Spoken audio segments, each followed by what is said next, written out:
Assalamualaikum warahmatullahi wabarakatuh. Salam sejahtera untuk kita semua. Halo mahasiswa Sarjana Pendidikan Guru Pendidikan Anak Usia Dini Universitas Terbuka. Selamat datang pada sesi kedua tutorial online. Pada pertemuan ini kita akan membahas tentang materi yang berkaitan dengan tujuan pendidikan anak usia dini.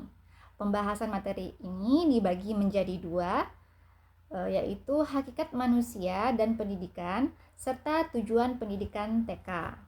Melalui mata kuliah ini, Anda mampu menjelaskan hakikat manusia, hakikat pendidikan, tujuan pendidikan, hakikat pendidikan TK, tujuan pendidikan nasional, pendidikan taman kanak-kanak, serta pengaruh pendidikan TK terhadap pendidikan dasar.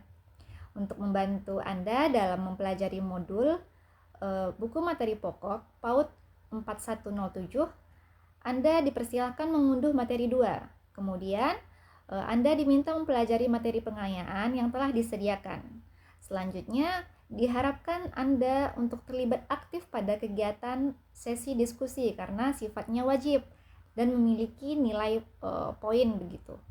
Akhirnya, untuk mengetahui tingkat pemahaman Anda, silahkan mengerjakan tes formatif 2. Baiklah, silahkan ikuti kegiatan tutorial ini dengan baik, serta aktiflah dalam berdiskusi. Selamat belajar. Assalamualaikum warahmatullahi wabarakatuh.